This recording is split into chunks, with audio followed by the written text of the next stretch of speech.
What's up, guys? So I'm reading The Blade Itself by Joe Abercrombie right now, and I'm gonna basically be going through my observations and my predictions from part one. So if you haven't read this book, there's gonna be spoilers from the outset and throughout. So part one is about 200 pages, and it's a great setup for the rest of the book. And we really meet our 3/4 main characters. So let me dive into each of those and tell you what I think of them and where I think they're going. So first up, we meet Logen. And as a side note, I just want to say there's so many Logans in fantasy. It's such a popular fantasy name. Why? I've got no idea. It's a good name, but almost every fantasy book seems to have a Logen in it. But anyway, Logen Ninefingers is the first person we meet. So when we first meet Logen, he appears to be like our grizzled hero of the story. He speaks with spirits. It becomes apparent later that he was the champion of Bethod, who's like the king in the north, essentially.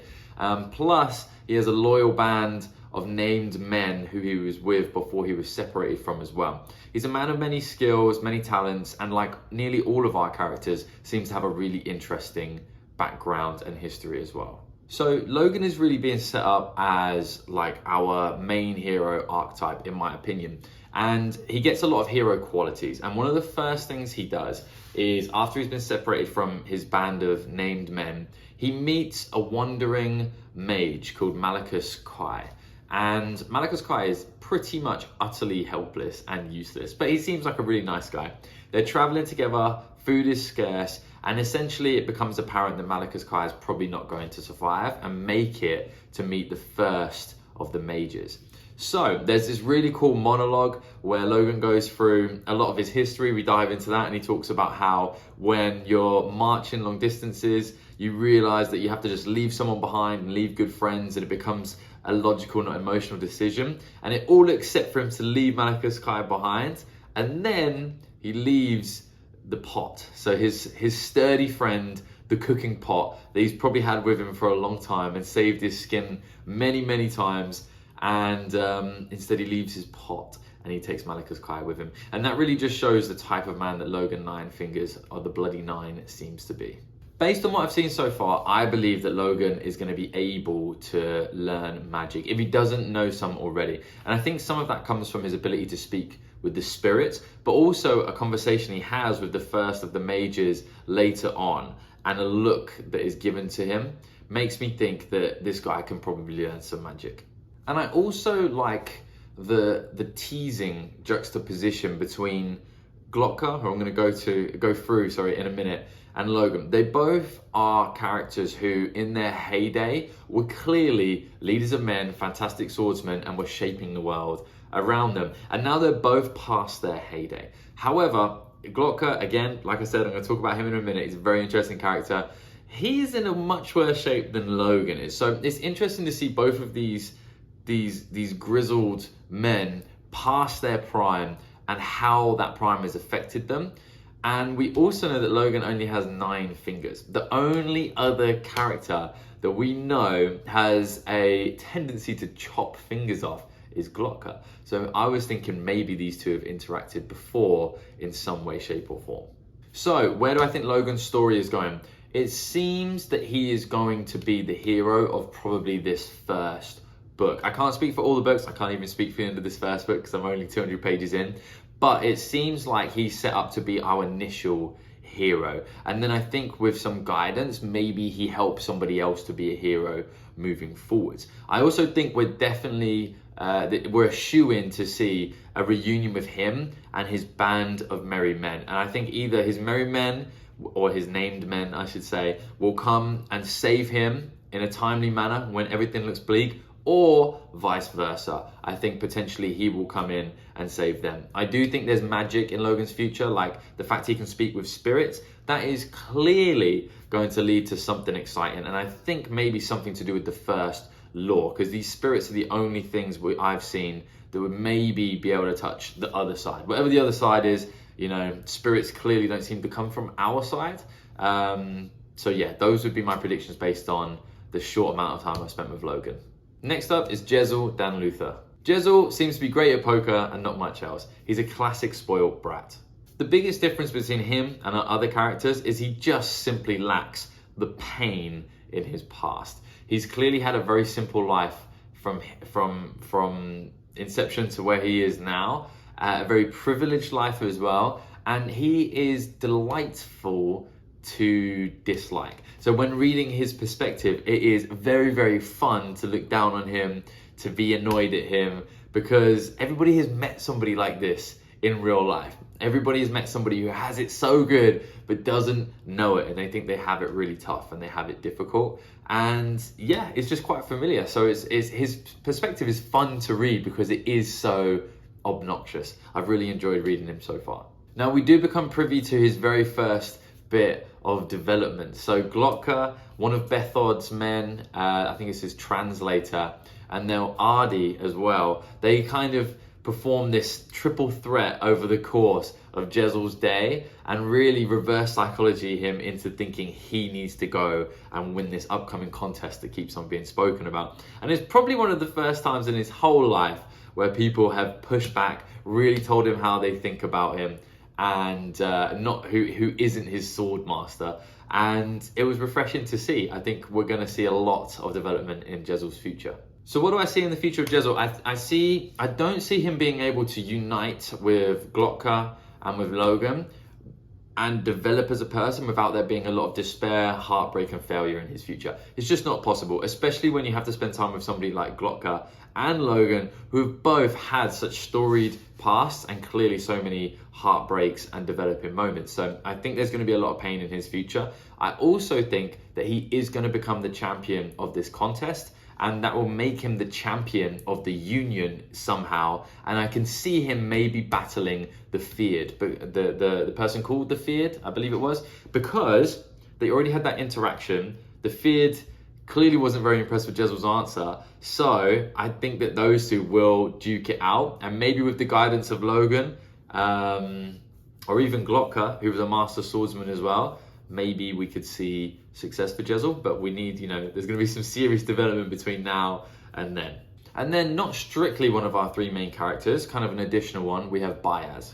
And Bayaz seems to me as if he is going to be our guide for our overall, at least first book. He clearly has the secrets and knowledge when it comes to magic. He's going to be our key to learning a lot of the secrets of this world as well. He reads a lot of books from this, I can't remember the name, is it Juven, who has written all the holy books that he reads, and then Juven's brother, a lot of foreshadowing there as well, clearly going to be an interesting person, and probably maybe based on the fact that there was one book by him and it was basically forbidden, probably has something to do with the first law on the other side, would be my prediction there. But Bayaz is really our entry into the magical side of things. I really like what's not said about the magic here. Like, the spirits haven't properly been explained. The magic of Juven's name, for example, hasn't been properly explained, that protects the library, which was a really interesting concept, by the way. And yeah, what's not said about the magic is awesome. We do get Bayaz do a feat of magic right at the end of part 1, and essentially some things become apparent. Number one, it clearly takes energy to use this magic, so there must be a finite amount you can use, because he was exhausted afterwards. There was a shimmering above him, which would suggest that he was changing temperature, or maybe the temperature was coming from him or into him in some way, because it was fire that was used. Also, Logen got a weird feeling in his guts. I have no idea what that could possibly mean, but duly noted. And what else when it comes to the magic? I think it's clear that it can be learned. Maybe not by everybody, but you can improve by studying it, because he talks about how he had to specialize and how he really doesn't know anything. And every time he learns something, it reaffirms how little he knows about magic. So yeah, I can't really draw any conclusions on the magic system, but I like how it's slowly being introduced. I like how it's not one big explanation straight away. And I've really enjoyed Bayaz as a character so far. So, predictions for Bayaz. I think he does not make it to book 3. He's being set up as our guide, and I think he will guide our key players, our key characters, through probably the first book, maybe into the second one, and then we will lose him with some things unanswered, because we need somebody to introduce us to the magical world, and we need somebody to lead these people if they are all to end up together. And we need somebody who, can just do those things essentially. So I think he's going to be our vehicle for that to begin with. But some things that he will do, I feel like we have this master maker tower, and Bayaz and Logen, they're heading in that direction. I think obviously someone has to go in there. It's been locked forever, it says, in living history. Like, that's just screaming for someone to go in there. So maybe Bayaz is involved in that somehow. Maybe he is the master maker. I don't know what the timelines are for that. Probably not. I feel like the master maker is quite a lot older than Bayaz would be. But yes, I predict something to do with that. He's going to help uncover some magical artifacts and lead the way in that direction. Something else as well, the master maker, when we see like a mural of the master maker, there's like two figures beneath his arms or in the background, and it's just skated over with no other explanation. So those are obviously going to be key to the future as well. Who are those two key figures? How do they fit into the story? I don't know. I just noticed that, and I feel like that's definitely foreshadowing for something in the future. And as Bayaz is our key to the magical world right now, I think probably he has the answers to that. And then finally we have Glotka, who I'm not ashamed to say is my favorite character so far. He is by far the most morally grey, and that's putting it nicely. He might just be completely immoral character that we have, but I love his inner monologue. I love how his inner monologue, when he's talking to himself, and we're privy to that, seems to always be answered by the next thing his focus, the person who he's focusing on, says. And it's something I picked up on. It's like almost like he's having a direct conversation with his thoughts with that person, and they will answer him. So that was really fun. And Glotka is an interesting character because of many reasons. Number one, he clearly was the man at some point. He was very skilled physically. He also seemed to be a leader of people and destined for great things. And he laid that all down for an idea. And the idea was the Union.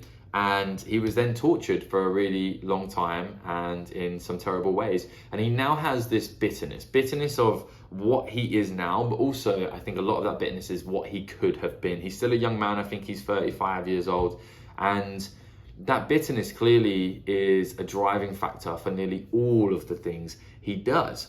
So can that bitterness be overturned? I don't know. It's going to be very difficult. But yeah, Glotka has been the most interesting perspective so far. And I love a character who's been robbed of physical attributes, because then they have to learn how to use their mind as a weapon and their mind as a tool. And Glotka has clearly done that. I also love the concept of the practicals. I think obviously every Inquisitor seems to have practicals, but when it comes to Glotka, it's so much more necessary. Like, he literally physically needs the practicals even to go about his day to day. And I love the Practical Frost's lisp. That gets a smile from me every single time, just because, well, his tongue's been removed, which would point towards him being tortured as well, which would, you know, fit him nicely with Glotka. But it also is just funny. I don't know why. Just the level of lisp that he has is super entertaining, and it's just thrown into the book randomly. And yeah, I'm here for it. That was really good. Glotka, I predict that he's going to be a great character throughout. I think he's going to be someone who just does the logical thing to survive and to continue living, essentially. However, in an ideal world, would there be some kind of magic that could give him his body back? I don't know what level of magic we have in this world. I don't know what's capable, what isn't. Like I said, I'm enjoying that it's being bled slowly and just alluded to rather than all explained at once. But having Glotka back to his former glory, even though I've only known him for about 200 pages, would be very satisfying, because he clearly went through a lot, and I think it would completely change his personality. Without that, and that's a long shot, like, you know, that's just wishful thinking. Without that, I think it's going to be really difficult for him to overcome his bitterness. But I can see him having some very heroic moments where the hero that he could have been, the man that he could have been, comes to the front, and he's reminded of the man that he could have been, and maybe the ideals that he believed in when he was a younger man before he was caught and tortured. So my prediction is we're going to get a very grey character here, but we're also going to get somebody who has some acts of heroism in him. So what else? Overall, I really like Joe Abercrombie's sense of humor. I like the use of swearing. I like the use of dark humor in the book, but also I like how it's not overdone. We don't have swearing in every single line or even every single paragraph, and we also don't have endless self-depreciating humor, dark humor, which actually ends up being a bit morbid and depressing as well. So I've really enjoyed the type of humor that he's put in there, and also the type of language he uses as well. And to add on to the language, the names are awesome. I like how practicals, that's really cool. We also have like arch lector, and I like how people seem to get like their job or what they are before their actual name, and normally that's reserved for like kings and counts, but we have it for like almost every single job. On top of that, we have named men. I don't know how you become a named man. I would guess it's something to do with your prowess at something, but we have 3 trees, we have dogman, and several others that we're introduced to, and it just makes things interesting and exciting. And not to mention, the names are easy to remember, which is always useful when being introduced to a brand new world. The next thing I've really enjoyed is the careful setup of the wider story. I don't quite know if this is just one book or if it's going to be a third of a story that takes up 3 books, or if it's going to be both, because each series does it differently. Yes, there's going to be 3 books, and what that means is there are going to be setups in this book for the longer period, but is this going to really just be one book with a self-contained stories and set up for the further ones, or is it just going to be the start of 3 books? I don't really have a preference. They can be done well both ways, but it seems like it's being set up for the wider story due to the fact that it is moving relatively slowly and also mysteriously as well. So I think I'm going to get to the end of this book and there's going to be a lot up in the air still. There's going to be a lot of questions asked and probably whole factions that are going to be important and concepts that are going to be important that still haven't been introduced yet.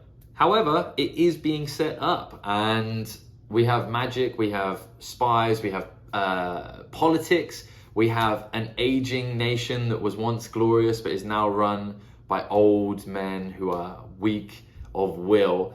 And we have a hungry king in the north. We have an emperor somewhere else who's causing all types of problems. We have Angland, which is going to be contested over, which sounds a lot like England, which is where I'm from, which was interesting. It gave me an affinity for Angland, even though I know nothing about it. So the ingredients are there for a fantastic trilogy. Do I have any other predictions? I predict that somebody has to break the first law, and probably somebody has to break the second law as well. Is it not an unwritten rule of fantasy that if there is one law that cannot be broken, somebody must go and break it? And maybe it's going to be one of our main characters. Another bonus prediction, Malacus Quai is going to MVP at least one scene. You can't be that useless and that helpless and not come through at some point. Surely we're going to see a Malacus Quai as a savior at some point. That's my outside the box prediction right there.